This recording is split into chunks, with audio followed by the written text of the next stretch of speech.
YouTube. What's good, man? It's your boy AyeDeon back at it again. This time, season 3, MWII, thoughts, opinions. Let's get straight into it, bruh.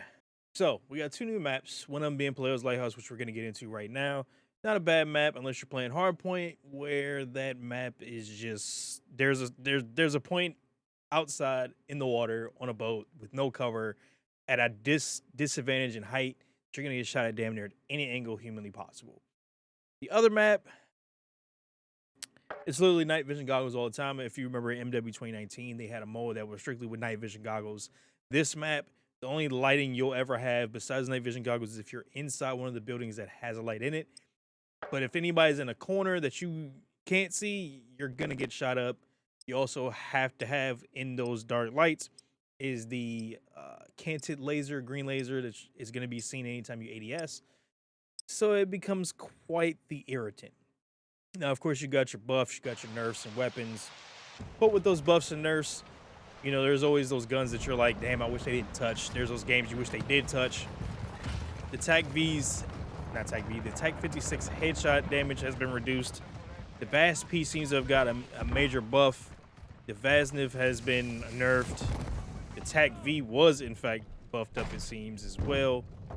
But it's the little things that make you question what Call of Duty might be thinking. Now, they also did establish that they had worked on some movement in hopes that they were going to be fixing any type of movement with the sliding mechanics that you might be able to get some shots in during those times. It doesn't seem to be a thing, but the movement was very minor, if any, that they called themselves fixing and enhancing.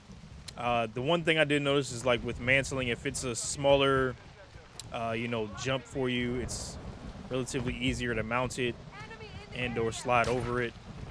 So there's that.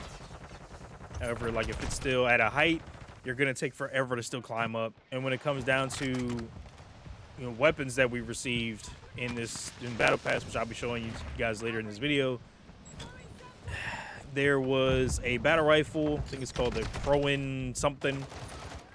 It's not that good at all. And we did get the intervention, or they called I think it's the FJM or FXJ Imperium. It's better than definitely that battle rifle. That's for sure. But it's not saying much considering the battle rifle really wasn't that good to begin with. We've also added game modes like Cranked into the fray. But the game itself is, in my opinion, I don't know how I feel about this season 3. Like I said, I do like this map as a whole.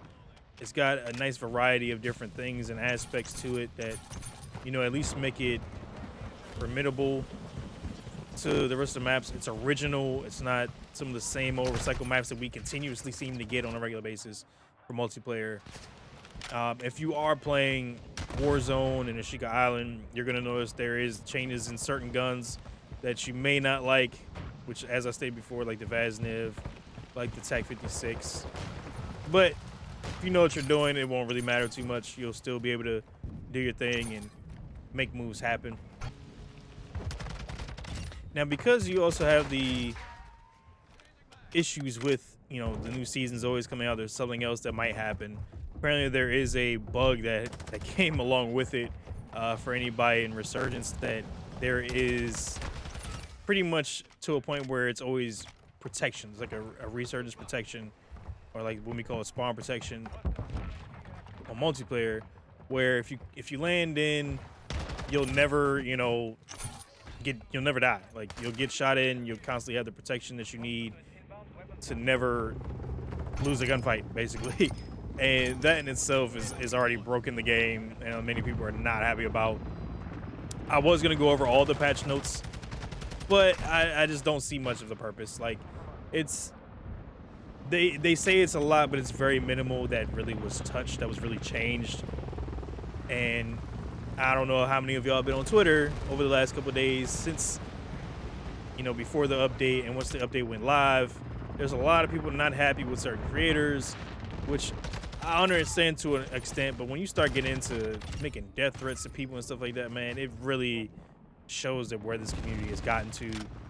I don't know if it's because of the streamers. I don't know if it's because people feel entitled to receive something that they're not going to get. I don't know anymore. And honestly, it's sad because I know this community was never like never the greatest type of community whatsoever. You know what I'm saying? But it really goes to show that we have a lot of work to do when it comes down to just having some respect and common decency to realize like some of these creators, yeah, they may say some things that are like very questionable because they're trying to, you know, milk the system out for Call of Duty and their partnerships. And then there's those that genuinely have literally every player's best interest that you'll never realize because you're too busy thinking these creators are all about themselves. And there's genuinely a lot of creators that aren't just about themselves, that really want the game to succeed, that actually want you to enjoy the game as much as they want to enjoy the game. So always keep that in mind whenever you're thinking about these creators, man, and notice we're all humans too at the end of the day. Do I want to see the game in a bad state? Of course not, because I enjoy playing Call of Duty. I've enjoyed Call of Duty since Modern Warfare, the original Call of Duty 4, you know what I'm saying? So we have to do better when it comes down to doing these type of things, man, and understanding that we may not see the same type of game that we've ever had because of nostalgia purposes that we seem to dwell on still and hope for, that we receive, that we're probably never going to get again. And if you don't like it, then, you know, you don't have to play the game. That's what they always say. I'm at a point now where I'm, of course, like I think I stated in my last video, I'm dabbling in different games that may pique my interest, like a Rogue Company, like an Apex, just to kind of find a new balance and happy medium that I can enjoy gaming and make content for you guys that are worth enjoying. You know, even Battlefield, as much as I do enjoy it, it still doesn't hit the exact same as it did once upon a time, because it's just not the same game, and that's also based on the nostalgia factor that we've grown to love and appreciate with Battlefield.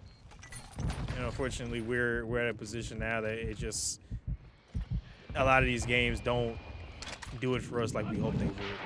And it's not a knock to us as creators or us as players, but more so on the devs realizing that they're going to get, you know, with the times and bring you better content and bring you more of a realism feel or more of a fun factor that maybe just isn't there as of yet. As you can see with the Battlefield model, it took up to 1.5 years for the game to be in a state where it's at now, where it seems a little bit more enjoyable, a little bit more entertaining, and you find yourself actually trying to have some fun now with the game.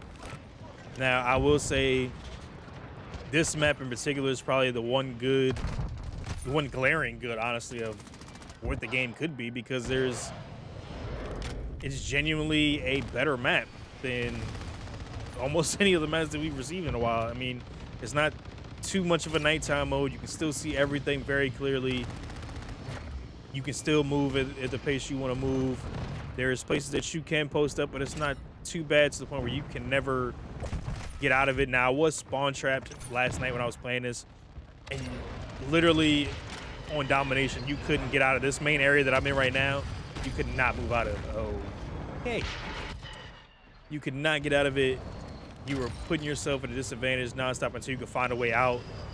And I think what I did was I came over here and went down on this right side, posted right here, cleared it out on the left, and kept it moving. So there's ways out of it if you make the right decisions. Of course, you do have your windows, as always. He's using a thermal night vision type of thing. Okay, whatever. But it's minor things like that.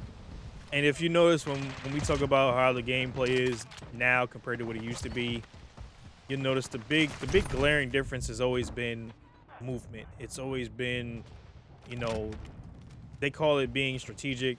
We always call it camping. Because when you look at where the game has gone, when we used to run around with Marathon Lightweight Commando, when we used to run around with, you know, UMPs, and just be able to get kills by just moving instead of just kind of sitting around and hoping to get a kill. Now that's kind of turned into the quote-unquote meta. That is where you want to play your game. You want to play it slow and steady. You know, the rabbit doesn't win the race when it comes down to playing this game, it seems, anymore. Which, in some accounts, it's okay. In others, it's not a good idea, because you're put into where that disadvantage really comes into play. You know what I'm saying? Like if you're so accustomed to moving around and you just feel like you can't because everybody's kind of just posted up and hoping to sound whore you, whatever the case is, you're gonna get very frustrated very quickly. Now I will say you can kind of find your ways around it as long as you know what you're doing. You play it a little slower, make things happen, you can make the plays.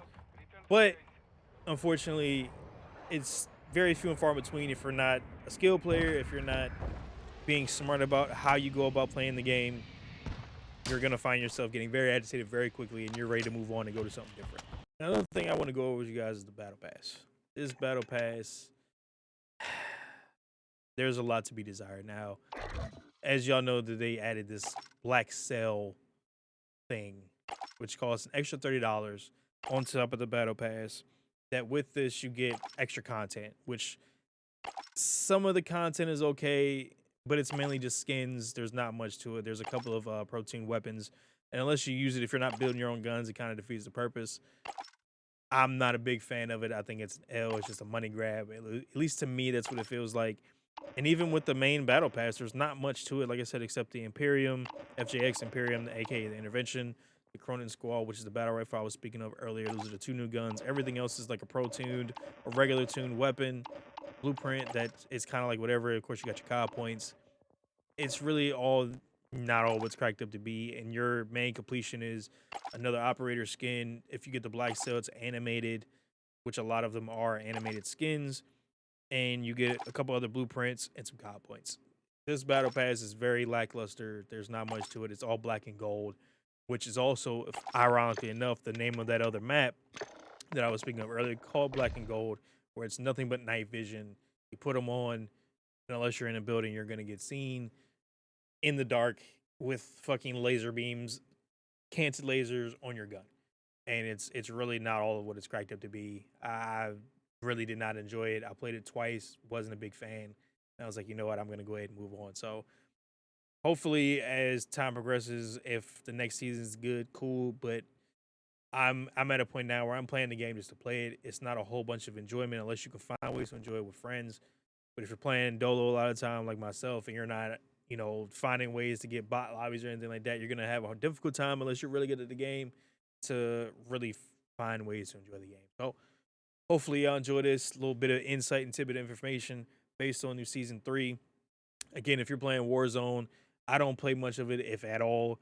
But a lot of what's transpired is a couple of weapon buffs, weapon changes that were very minor. I do know the TAC V, of course, did get a buff. The TAC 56 received a headshot reducer, so it doesn't hit as hard on the head. Vaznov was the same, I believe, the same nerf as well.